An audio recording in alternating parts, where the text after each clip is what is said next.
Hi friends, welcome to my YouTube channel. ಎಲ್ಲರಿಗೂ ಹೊಸ ವರ್ಷದ ಶುಭಾಶಯಗಳು. ಈ ವರ್ಷ ಪ್ರತಿಯೊಬ್ಬರಿಗೂ ಹೊಸ ಜೀವನ, ಹೊಸ ಸಂತೋಷ, ನೆಮ್ಮದಿ, ಸುಖ, ಶಾಂತಿ ಪ್ರತಿಯೊಂದನ್ನು ಕೂಡ ತರಲಿ ಎಂದು ದೇವರಲ್ಲಿ ಕೇಳ್ಕೊತೀನಿ. ಹಾಗೆ ನಾವಿವತ್ತು ದೇವಸ್ಥಾನಕ್ಕೆ ಹೊರಟಿದ್ದೀವಿ. ಎಲ್ಲಿಗಪ್ಪ ಅಂದರೆ ಗೊತ್ತಿರ್ಬೋದು, ನಾವು ಪ್ರತಿ ಸಲ ಹೋಗೋದು ಗದ್ಗೆಗೆನೆ. ಕೆಂಡಗಣೇಶ್ವರ ಸ್ವಾಮಿ ಅವರ ಆಶೀರ್ವಾದ ಪಡ್ಕೊಬರೋಣ ಅಂತ ಹೇಳ್ಬಿಟ್ಟು ಹೋಗ್ತಾ ಇದ್ದೀವಿ. ಈ ವರ್ಷ 2024 ಪ್ರತಿಯೊಬ್ಬರ ಜೀವನವೂ ಕೂಡ ಸುಂದರವಾಗಿರಲಿ. ಎಲ್ಲರೂ ಕೂಡ ಸಂತೋಷ, ಸುಖ, ಶಾಂತಿ, ನೆಮ್ಮದಿಯಿಂದ ಬಾಳಲಿ. ಯಾವುದೇ ದ್ವೇಷ, ಯಾವುದೇ ತಾರತಮ್ಯ ಇದು ಯಾವುದೂ ಇಲ್ಲದೆ ಎಲ್ಲರೂ ಚೆನ್ನಾಗಿ ಬದುಕಲಿ ಅನ್ನೋದೇ ನನ್ನ ಅನಿಸಿಕೆ ಅಷ್ಟೇ. ನಾವಿವಾಗ ಗದ್ಗೆಗೆ ರೀಚ್ ಆದೋ. ಎಷ್ಟು ರಶ್ ಇದೆ ಅಂದರೆ ಸಿಕ್ಕಾಪಟ್ಟೆ ರಶ್ ಇದೆ. ನನಗೆ ಶಾಕ್ ಆಯಿತು ಇಷ್ಟು ಜನ ನೋಡಿ. ಇಷ್ಟು ವರ್ಷಕ್ಕಿಂತ ಬಟ್ ಈ ಸಲ ತುಂಬ ಜನ ನೋಡಿ ಎಷ್ಟು ಜನ ಇದ್ದಾರೆ. ನಾವಿವಾಗ ಆಲ್ರೆಡಿ 1:30 ನಾವು ಗದ್ಗೆ ರೀಚ್ ಆಗಿದ್ದು. 12:15 ಮನೆ ಬಿಟ್ಟಾಗ 1:30ಗೆ ರೀಚ್ ಆದೋ. ಎಷ್ಟು ಜನ ಸಾಗರ, ನಿಜವಾಗ್ಲೂ ಇಷ್ಟು ಜನ ನೋಡಿ ನನಗೆ ಶಾಕ್ ಆಗೋಯಿತು. ಅಷ್ಟು ಜನ ಬರ್ತಾನೆ ಇದ್ದಾರೆ, ಹೋಗ್ತಾನೆ ಇದ್ದಾರೆ. ಹಿಂಗೆ ಆ ಕಡೆ ಹೊಳೆ ಇದೆಯಲ್ಲ, ಅಲ್ಲೂ ಸಿಕ್ಕಾಬಟ್ಟೆ ವೆಹಿಕಲ್ಸು. ಮತ್ತು ನಾವು ಇಲ್ಲಿ ಮುಂದೆ ಪಾರ್ಕಿಂಗ್ ಮಾಡಿ ದೇವಸ್ಥಾನದ ಹತ್ರ ಮತ್ತು ರೂಮಿಗೆ ಬಂದೋ ಒಳಗಡೆ. ಇಲ್ಲಿ ರೂಮಲ್ಲಿ ಬಂದು ಸ್ವಲ್ಪ ಕೂತಿದ್ದೋ. ಆಮೇಲೆ ಅಲ್ಲಿ ನೋಡೋಣ, ಸಿಕ್ಕಾಪಟ್ಟೆ ರಶ್ ಇತ್ತಲ್ಲ, ಹಾಗಾಗಿ ಸಡನ್ನಾಗಿ ಒಳಗಡೆ ಹೋಗಲಿಲ್ಲ. ಏಕೆಂದರೆ ಬಿಡಲ್ಲ ಇವಾಗಲೇ ಅಂತ ಹೇಳ್ಬಿಟ್ಟು. ಸರಿ ಅಂತ ಅಂದ್ಬಿಟ್ಟು ಇಲ್ಲಿ ನನ್ನ ಮಗ ಕೂತಿದ್ದ, ರೆಸ್ಟ್ ಮಾಡಲಿ ಸ್ವಲ್ಪ ಅಂತ ಹೇಳ್ಬಿಟ್ಟು ನಾವು ಎಲ್ಲ ರೆಸ್ಟ್ ಮಾಡೋಕ್ಕೆ ಕೂತ್ಕೊಂಡು. ಅಷ್ಟಕ್ಕೆ ನಮ್ಮ ಅಪ್ಪ ಬಂದರು ದೇವಸ್ಥಾನದಿಂದ ಹೊರಗಡೆ. ಕೈಕಾಲು ಮುಖ ತೊಳ್ಕೊಂಡು ನಮ್ಮ ಪಾಪುನ ಎತ್ಕೊಂಡು ಎಲ್ಲ ಮುದ್ದಾಡಿ ಸ್ವಲ್ಪ ನೋಡಿ ಎಷ್ಟು ಚೆನ್ನಾಗಿ ಮುದ್ದು ಕೊಟ್ಕೊಂಡು. ಅದಕ್ಕೆ ನಮ್ಮಮ್ಮ ಮುತ್ಕೊಳ್ಬಿಡಿ ಒರೆಸ್ಕೊ ಚಿನ್ನು ಅಂತ ಹೇಳ್ತಾಯಿದ್ರು. ಆದರೆ ಏನು ಪ್ರೀತಿ ಯಾವುದಕ್ಕೂ ಸಮ ಇಲ್ಲ ನಿಜವಾಗ್ಲೂ.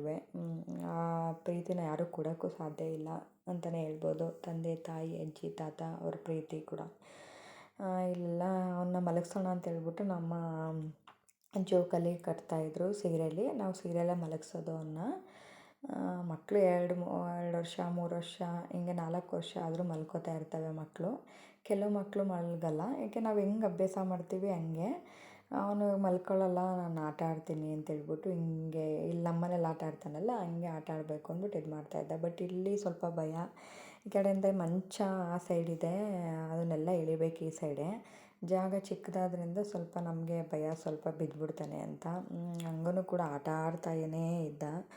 ಆಟ ಆಡ್ಕೊಂಡು ಮಲ್ಕೋತೀನಿ ಅಂತ. ಸರಿ ಅಂದ್ಬಿಟ್ಟು ನಾವು ಒಳಗಡೆ ಹೋಗಿ ನೋಡೋಣ ಅಂತ ಹೇಳ್ಬಿಟ್ಟು ನಮ್ಮ ಪಾಪನ ಮಲಗಿಸು ಅಂತ ಹೇಳ್ಬಿಟ್ಟು ನಮ್ಮ ಅಮ್ಮನಿಗೆ ನಾನು ನಮ್ಮ ಹಸ್ಬೆಂಡ್ ಬಂದು ದೇವಸ್ಥಾನದ ಒಳಗಡೆ ಹೋಗಿ ನೋಡೋಣ ಅಂತ ಹೆಂಗಿದೆ ಅಂತ.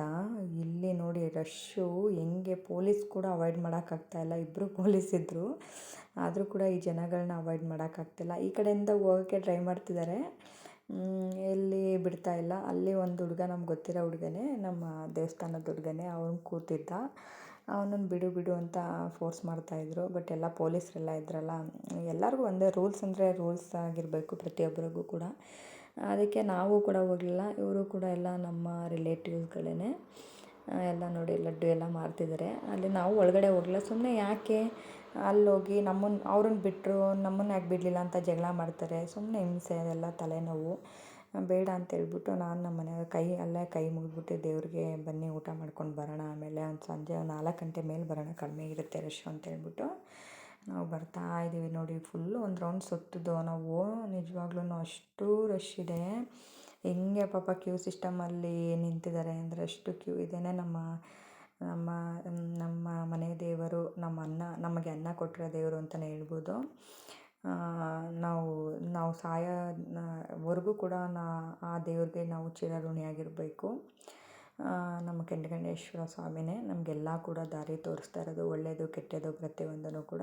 ಎಲ್ಲ ಅಲ್ಲಿ ದಾಸೋಹ ಹೊರಗಡೆ ಚೌಟ್ರಿ ಇತ್ತು, ಅಲ್ಲಿ ಊಟ ಮಾಡ್ಕೊಂಡು ಬರೋಣ ಅಂತ ಹೋದೋ. ಬಟ್ ಅಲ್ಲಿ ಆ ರಶ್ಶಲ್ಲಿ ನಿಜವಾಗ್ಲೂ ಊಟನೇ ಬೇಡ ಅನಿಸ್ತು. ಸಿಕ್ಕಾಪಟ್ಟೆ ಕ್ಯೂ ಇತ್ತು. ಸರಿ ಅಂತೇಳ್ಬಿಟ್ಟು ರೂಮ್ ಹತ್ರ ಬಂದು ಅಲ್ಲಿ ಸ್ವಲ್ಪ ಊಟ ಏನೋ ತಂದುಕೊಟ್ರು, ಅಲ್ಲೇ ಹೊರಗಡೆ ಇತ್ತಲ್ಲ, ಹಾಗಾಗಿ ಅಲ್ಲೇ ಸ್ವಲ್ಪ ಒಂಚೂರು ಅನ್ನ ಸಾಂಬಾರು ತಿಂದ್ಕೊಂಡು ಪಾಪುಗೆ ಒಂಚೂರು ಅವನು ಸ್ವಲ್ಪ ಒಂದು 2 ತುತ್ತು ತಿಂದ ಅಷ್ಟೇ, ಸ್ವಲ್ಪ ಒಂಚೂರು ಮೊಸರನ್ನ, ಅನ್ನ ಸ್ವಲ್ಪ ತುಂಬ ಬೆಂದಿರಲಿಲ್ಲ. ಹಾಗಾಗಿ ಸರಿ ಇನ್ನೇನು ಮಾಡೋಕ್ಕಾಗಲ್ಲ ಅಂತೇಳ್ಬಿಟ್ಟು ದೇವಸ್ಥಾನಕ್ಕೆ ಹೋಗೋಣ ಅಂದ್ಬಿಟ್ಟು, ರಶ್ ಕಡಿಮೆ ಆಗಿತ್ತು, ಸ್ವಲ್ಪ ಕಡಿಮೆ ಆಗಿತ್ತು ಮುಂಚೆಗಿಂತ. ಒಂದು 4:30 ಅನಿಸುತ್ತೆ ನಾವು ಒಳಗಡೆ ಬಂದಾಗ. ಆವಾಗಲೂ ತುಂಬ ರಶ್ ಇತ್ತು ನೋಡಿ, ಎಷ್ಟು ಕ್ಯೂ ಸಿಸ್ಟಮ್ ಇದೆ. ಆ ಕಡೆ ಕೆಂಗಣೇಶ್ವರ ವಿಗ್ರಹ ಅಂದರೆ ಉತ್ಸವ ಮೂರ್ತಿ, ಈ ಕಡೆ ಮಹದೇಶ್ವರ ಉತ್ಸವ ಮೂರ್ತಿ ಇಟ್ಕೊಂಡಿದ್ದಾರೆ, ಎರಡೂ ಕೂಡ. ಇವರು ಎಲ್ಲ ಅಲ್ಲಿರೋರೆಲ್ಲ ಕೂಡ ನಮ್ಮ ರಿಲೇಟಿವ್ಸೇ. ಇಲ್ಲಿ ಎಷ್ಟು ಚೆನ್ನಾಗಿ ಹೂವಿನ ಅಲಂಕಾರ ಎಲ್ಲ ಮಾಡಿ ಪ್ರತಿಯೊಂದು ಎಷ್ಟು ಚೆನ್ನಾಗಿ ಇದು ಮಾಡಿದ್ದಾರೆ ಅಂದರೆ, ಪ್ರತಿ ವರ್ಷವೂ ಕೂಡ ಹೀಗೆ ಮಾಡ್ತಾರೆ. ಬಟ್ ಈ ವರ್ಷ ಮಾತ್ರ ಸಿಕ್ಕಾಪಟ್ಟೆ ರಶ್ ಇತ್ತು. ಮತ್ತು ಒಳಗಡೆ ಬಂದು ನಾವು ದೇವಸ್ಥಾನ ದರ್ಶನ ಮಾಡೋಣ ಅಂತೇಳ್ಬಿಟ್ಟು, ರಶ್ ಕಡಿಮೆ ಆಗಿತ್ತಲ್ಲ, ಹಾಗಾಗಿ ಸರಿ ಅಂತೇಳ್ಬಿಟ್ಟು ಎಲ್ಲ ಮಂಗಳಾರತಿ ಎಲ್ಲ ತೊಗೊಂಡು ಒಂದು 10 ನಿಮಿಷ ಕೂತಿದ್ದು. ದೇವರಲ್ಲಿ ಪ್ರಾರ್ಥನೆ ಎಲ್ಲ ಮಾಡಿ, ದೇವ್ರಿಗೆ ಕೈ ಮುಗಿದೆಲ್ಲ ಮಾಡಿ ಹೋಗೋಣ ಅಂತೇಳ್ಬಿಟ್ಟು ಒಂದು 10 ನಿಮಿಷ ಕೂತಿದ್ದೆ. ಇಲ್ಲಿ ಮಹದೇಶ್ವರ ನೋಡಿ ಎಷ್ಟು ಚೆನ್ನಾಗಿ ಮಾಡಿದ್ದಾರೆ. ಯಾವುದೇ ದೇವರಾದರೂ ಕೂಡ ಅಷ್ಟೇ, ಸುಮ್ಮನೆ ಯಾವುದೇ ಪವಾಡ, ಯಾವುದೇ ಅದ್ರ ಶಕ್ತಿ ಮಹಿಮೆ ಇಲ್ಲದೆ ಕೂಡ ಇಷ್ಟು ಜನ ಬರಲ್ಲ ಎಲ್ಲಿಗೆ ಆದರೂ ಕೂಡ. ಬಟ್ ಇದು ನಮ್ಮ ಕೆಂಗಣೇಶ್ವರ ಅವರಲ್ಲೂ ಕೂಡ ತುಂಬ ಮಹಿಮೆ ಶಕ್ತಿ ಇದೆ. ಅವರು ಐಕ್ಯ ಆಗಿರೋದು, ಜೀವಂತವಾಗಿ ಐಕ್ಯ ಆಗಿರೋದು ಅವರು ಇವಾಗಲೂ ಏನೂ ಸತ್ತಿದ್ದಾರೆ ಅಂತಲೂ ಹೇಳೋಕ್ಕಾಗಲ್ಲ. ಅವರು ಮಣ್ಣಲ್ಲೇ ಅಂದರೆ ಅವರ ಜೀವಂತವಾಗಿ ಅವರೇ ಕೂಡ ಅವರ ಐಕ್ಯ ಮಾಡ್ಕೊಂಡಿರೋದು ಅವ್ರ ಸ್ಥಳನ ಜನಗಳಿಗೆ ತಿಳಿಸಿ. ಆಗಿನ ಕಾಲ ಎಷ್ಟೋ ಸಾವಿರಾರು ವರ್ಷದ ಹಿಂದೆ ಇದು. ತುಂಬ ಇದ್ರದ್ದು ಕಥೆ ಎಲ್ಲ ಇದೆ, ತುಂಬ ಚೆನ್ನಾಗಿದೆ. ಇದನ್ನೆಲ್ಲ ಸ್ವಲ್ಪ ಮೈಂಡಲ್ಲಿ ಇಟ್ಕೊಂಡು ಹೇಳಬೇಕು, ಸುಮ್ಮನೆ ಹೇಗೇಗೋ ಹೇಳೋದು, ಅಲ್ಪ ಸ್ವಲ್ಪ ಗೊತ್ತಿರೋದು ಹೇಳೋದು, ಅದೆಲ್ಲ ಮಾಡಬಾರ್ದು. ಹೇಳ್ಬೇಕಂದ್ರೆ ಅದು ನಮಗೇ ಏನೋ ಒಂದು ಕೆಟ್ಟದ್ದು ಅದು ಮನಸ್ಸಲ್ಲಿ ಬಂದ್ಬಿಡುತ್ತೆ, ನಾವೇನೋ ತಪ್ಪು ಹೇಳ್ದೋ, ಏನೋ ತಪ್ಪು ಮಾಡಿದ್ದೀವಿ ಅನ್ನೋ ರೀತಿಲಿ. ಹಾಗಾಗಿ ಅದನ್ನು ಒಂದು ಸ್ವಲ್ಪ ಚೆನ್ನಾಗಿ ತಿಳ್ಕೊಂಡು ಹೇಳಿದ್ರೆ ತುಂಬ ಒಳ್ಳೆಯದು. ಅದಕ್ಕೋಸ್ಕರ ನಾನು ಏನೂ ಅದ್ರ ಬಗ್ಗೆ ಹೇಳ್ತಿಲ್ಲ. ಬಟ್ ಪ್ರತಿಯೊಬ್ಬರು ನಾವು ಏನೇ ಒಳ್ಳೆಯ ರೀತಿಲಿ ಹರಕೆ ಮಾಡಿಕೊಂಡ್ರೆ, ದೇವ್ರಿಗೆ ಹರಕೆ ಸಲ್ಲಿಸಿದ್ರೆ ನಿಜವಾಗ್ಲೂ ಪ್ರತಿಯೊಬ್ಬರಿಗೂ ಕೂಡ ಒಳ್ಳೆಯದಾಗುತ್ತೆ. ಇಲ್ಲಿ ಸಿಕ್ಕಾಪಟ್ಟೆ ಬರೋರು ಚಿಕ್ಕ ಪಾಪುಗಳನ್ನೆಲ್ಲ ಎತ್ಕೊಂಡು ಬಂದಿದ್ದರು, 3 ತಿಂಗಳು ಪಾಪು, 2 ತಿಂಗಳು ಪಾಪು. ಯಾಕೆಂದರೆ ಆ ದೇವರಿಂದನೇ, ಆ ವರಪ್ರಸಾದದಿಂದನೇ ಅವ್ರಿಗೆ ಎಷ್ಟೋ ಒಳ್ಳೆಯದಾಗಿದೆ. ಹಾಗಾಗಿ ಇನ್ನು ಇದ್ರ ಬಗ್ಗೆ ಜಾಸ್ತಿ ಹೇಳ್ಬಾರ್ದು, ಯಾಕೆಂದ್ರೆ ತುಂಬ ವೀಡಿಯೋಸಲ್ಲಿ ಇದ್ರ ಬಗ್ಗೆ ಹೇಳಿದ್ದೀನಿ. ಅದು ಒಳ್ಳೆಯದಾಗಿರೋರಿಗೆ ಗೊತ್ತಿರುತ್ತೆ. ನಂಬೋದು ಬಿಡೋದು ಅವರವರ ಇಚ್ಛೆ ಅಷ್ಟೇ. ಅದು ಯಾರು ಬೇಕಾದರೂ ಹೇಗಾದರೂ ಅಂದ್ಕೊಳ್ಳಿ, ನಾವಂತೂ ನಂಬಿದ್ದೀವಿ, ನಮಗಂತೂ ಒಳ್ಳೆಯದಾಗಿದೆ. ಬೇರೆಯವ್ರಿಗೂ ಒಳ್ಳೆಯದಾಗಲಿ ಅಂತ ನಾವು ಬಯಸ್ತೀವಿ ಅಷ್ಟೇ. ಈ ಇಚ್ಛೆ ಇರೋರು ಈ ವಿಡಿಯೋ ಯಾರಾದರೂ ನೋಡಿ ಅವ್ರ ಮನಸ್ಸಲ್ಲಿ ಏನಾದರೂ ಒಂದು ಒಳ್ಳೆಯ ಅಭಿಪ್ರಾಯ ಇಟ್ಟು ದೇವ್ರ ಮೇಲೆ ನಂಬಿಕೆ ಇರೋರಾದರೆ ಯಾರಾದ್ರು ಬಂದು ದರ್ಶನ ಮಾಡಿ, ಒಳ್ಳೆಯದಾಗುತ್ತೆ. ನಿಮ್ಮ ಮನಸ್ಸಲ್ಲಿ ಏನಿದೆ ಅದನ್ನು ಹರಕೆ ಮಾಡಿಕೊಂಡು ದೇವರೇನು ನನಗೆ ಅದನ್ನೇ ಕೊಡು, ಚಿನ್ನ ಕೊಡು, ಬೆಳ್ಳಿ ಕೊಡು ಅಂತ ಯಾವ ದೇವರು ಕೂಡ ಕೇಳ್ಕೊಡಲ್ಲ. ನಮ್ಮ ಮನಸ್ಸಲ್ಲಿ ಏನಿದೆ ಒಳ್ಳೇದು ಮಾಡಪ್ಪ ಅಂತ ಹೇಳ್ಬಿಟ್ಟು ನಾವು ಹರಕೆ ಮಾಡಿಕೊಂಡು ಏನೋ ಒಂದು ಪ್ರದಕ್ಷಿಣೆ ಮಾಡ್ತೀವಿ, ಏನೋ ಒಂದು ನಮ್ಮ ಕೈಲಾಗಿದ್ದು ಮಾಡ್ತೀವಿ ಅಂತ ಕೇಳ್ಕೊಂಡು ಬಂದರೆ ಸಾಕು, ಇನ್ನೇನು ಬೇಡ ದೇವ್ರಿಗೆ. ಇಲ್ಲಿ ನನ್ನ ಮಗ ಅಲ್ಲಿ ನನ್ನ ತಮ್ಮ ಎತ್ಕೊಂಡಿದ್ದ, ಅಲ್ಲಿ ದೇವಸ್ಥಾನ ಅವನೇ ಪೂಜೆ ಮಾಡೋದು. ಯಾರಾದರೂ ಹೋದರೆ ಕೂಡ ನೀವು ನನ್ನ ಫ್ರೆಂಡ್ ಅಂತ ಹೇಳಿದರೆ ಸಾಕು, ಬೇರೆ ಏನೂ ಬೇಡ. ಮಾತಾಡಿಸ್ತಾರೆ ಚೆನ್ನಾಗಿ, ಏನೋ ಪ್ರಸಾದ ಪ್ರತಿಯೊಂದನ್ನು ಕೊಡ್ತಾರೆ. ಅಲ್ಲೇ ಊಟ ಆಗುತ್ತೆ, ಬೆಳಗ್ಗೆ ತಿಂಡಿನೂ ಕೂಡ ಇರುತ್ತೆ. 10 ಗಂಟೆವರೆಗೂ, 9:30 10 ಗಂಟೆವರೆಗೂ, ಮಧ್ಯಾಹ್ನ 3:30 ತನಕ, 3 ಗಂಟೆ 3:30 ತನಕನೂ ಊಟ ಇರುತ್ತೆ. ಎಲ್ಲ ಮುಗಿಸ್ಕೊಂಡು ಬರ್ಬೋದು. ಇಲ್ಲೆಲ್ಲ ಆಟ ಆಡ್ಕೊಂಡು ಪಾಪು ಎಲ್ಲ ಆಟ ಆಡ್ತಾಯಿದ್ರು, ಮಾತಾಡಿಕೊಂಡು ಇಬ್ಬರು ಪಾಪುಗಳು, ಎರಡು ಪಾಪುಗಳು ಆಟ ಆಡ್ಕೊಂಡು ಬಂದರು, ನನ್ನ ಮಗನೂ ಅದೂ. ಇಲ್ಲಿ ನಮ್ಮಪ್ಪ ಎಲ್ಲ ದುಡ್ಡು ಕೊಟ್ಟಿದ್ರಲ್ಲ, ಅದನ್ನು ನನಗೆ ಕೊಡು ಅಂದರೆ ನನ್ನ ಮಗ ಕೊಡ್ತಾಯಿಲ್ಲ ನೋಡಿ. ಅವ್ರ ಅಪ್ಪಂಗೆ ಹೆಂಗೆ ಕೊಡ್ತಿದ್ದಾನೆ, ಎಷ್ಟು ನಾನೆಲ್ಲ ತಗೊಳೋದು ಅವನಿಗೆ. ಹೇಳ್ಬೇಕಂದ್ರೆ ಅವರಪ್ಪ ಏನೂ ತಗೊಳೋದೇ ಇಲ್ಲ ಅವನಿಗೆ. ನಾನೇ ಹೋಗ್ಬಿಟ್ಟು ಅವನಿಗೆ ಬಟ್ಟೆ ಪ್ರತಿಯೊಂದನ್ನು ಕೂಡ ತಗೊಂಡು ಬರೋದು ನಾನು.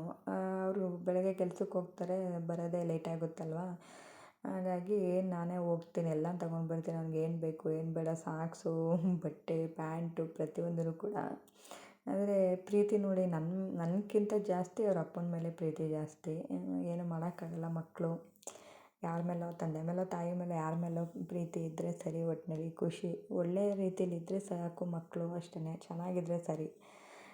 ಅಲ್ಲಿಂದ ಬಂದು ಹೊರಟು 5:45 6 ಗಂಟೆ ಆಗಿತ್ತು. ಸರಿ ಇಲ್ಲೆಲ್ಲ ಜಾತ್ರೆ ಮಾಡ್ತಾಯಿದ್ರಲ್ಲ, ಏನಾದರೂ ನಮ್ಮ ಪಾಪುಗೆ ಆಟ ಆಡೋಕ್ಕೆ ಕೊಡ್ಸೋಣ ಅಂತ ಹೇಳ್ಬಿಟ್ಟು ಇಲ್ಲಿ ಕೇಳ್ತಾಯಿದ್ದೆ. ಇಲ್ಲಿ ಒಂದಷ್ಟು ಐಟಮ್, ಕೆಲವು ಐಟಮ್ ದೊಡ್ಡ ದೊಡ್ಡ ಐಟಮ್ ಏನು ತೊಗೊಂಡ್ರು ₹100 ಅಂತ ಹೇಳ್ತಾಯಿದ್ರು. ಕಡಿಮೆ ಮಾಡ್ಕೊಳ್ಳಿ ಅಂತ ಮಾಡ್ಕೊಳ್ಳಿಲ್ಲ. ಸರಿ ಅಂತಂದ್ಬಿಟ್ಟು ನೋಡಿದೆ. ಅವನೇನೋ ಇದು ಆಟ ಆಡೋಲ್ಲ ಅನ್ನಿಸ್ತು, ಒಂಥರ ಅಷ್ಟೊಂದು ಅನ್ನಿಸ್ತು. ಸರಿ ಅಂತಂದ್ಬಿಟ್ಟು ಸ್ವಲ್ಪ ಮುಂದೆ ಹೋದೆ. ಅಲ್ಲಿ ಅವರೆಕಾಯಿ ಎಲ್ಲ ಇಟ್ಟಿದ್ದರು. ಅವರೆಕಾಯಿ ಕೇಳೋಣ ಅಂತೇಳ್ಬಿಟ್ಟು ಮುಂದೆ ನೋಡ್ತಾ ಇದ್ದೆ. ಸರಿ ಅಂತೇಳ್ಬಿಟ್ಟು ಹೋಗ್ತಾ ಇದ್ದೀನಿ ಇವಾಗ.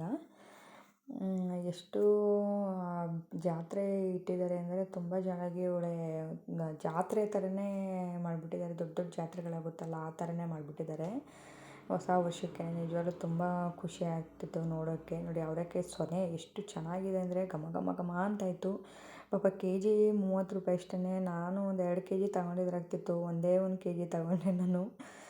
ನನಗೆ ಅಷ್ಟೊಂದು ಐಡಿಯಾ ಬರಲೇ ಇಲ್ಲ. ಬಟ್ ತುಂಬ ಚೆನ್ನಾಗಿದೆ ಅವರೆಕಾಯಿ ಮಾತ್ರ. ಇಲ್ಲೊಂದು ಬ್ಯಾಟ್ ತೊಗೊಂಡೆ. ಬ್ಯಾಟು, ಒಂದು ಬಾಲು ಪಾಪುಗೆ ಆಟ ಆಡೋಕ್ಕೆ ಅಂತೇಳಿ. ಅಲ್ಲಿಂದ ಬಂದು ಮೈಸೂರಲ್ಲಿ ಬಂದು ಹೊಟ್ಟೆ ಹಸಿತಿತ್ತು ಅಂತ ಇಡ್ಲಿ ತಿಂದ್ಕೊಂಡು, ಹರಿಹರ ಹೋಟ್ಲಲ್ಲಿ ಇಡ್ಲಿ ತಿಂದ್ಕೊಂಡು ಮನೆಗೆ ಬಂದು ಪಾಪುಗೆ ಸ್ವಲ್ಪ ಮಧ್ಯಾಹ್ನ ಎಲ್ಲ ಊಟ ಮಾಡಿರಲಿಲ್ಲ ಅಂತೇಳಿ ಅವನಿಗೆ ಅಡುಗೆ ಮಾಡೋಣ ಅಂತ ಹೇಳಿ ಹೋದೆ. ಇನ್ನೇನು ನಮಗೇನು ಅಡುಗೆ ಮಾಡಿಕೊಡ್ಲೇ ಇಲ್ಲ ಹೇಳ್ಬೇಕಂದ್ರೆ. ಇಲ್ಲಿ ಅವನಿಗೆ ಸ್ನಾನ ಎಲ್ಲ ಮಾಡಿಸಿ ಸ್ವಲ್ಪ ಸ್ಟ್ರೈನ್ ಆಗಿತ್ತಲ್ಲ, ಅಲ್ಲೆಲ್ಲ ಹೋಗಿದ್ವಲ್ಲ, ಹಾಗಾಗಿ ಎಲ್ಲ ಸ್ಟ್ರೈನ್ ಆಗಿರುತ್ತೆ. ಧೂಳು ಸಿಕ್ಕಾಪಟ್ಟೆ ರಶ್ ಜನ ಎಲ್ಲ ಇದ್ರಲ್ಲ, ಹಾಗಾಗಿ ಎಲ್ಲ ಮಾತಾಡ್ತಿರ್ತಾರೆ ಎಲ್ಲ. ಅಂದರೆ ಇವಾಗ ಸ್ವಲ್ಪ ಕೋವಿಡ್ ಟೈಮ್ ಅಲ್ವಾ, ಸ್ವಲ್ಪ ಇನ್ಫೆಕ್ಷನ್ ಏನಾದರೂ ಆಗುತ್ತೆ ಅಂತ ಹೇಳ್ಬಿಟ್ಟು ಭಯ ಅಂತ ಹೇಳ್ಬಿಟ್ಟು ಸಡನ್ನಾಗಿ ಬಂದು ಸ್ನಾನ ಮಾಡಿಸಿ ಅವ್ನಿಗೆ ರೆಡಿ ಮಾಡ್ತಾಯಿದ್ದು.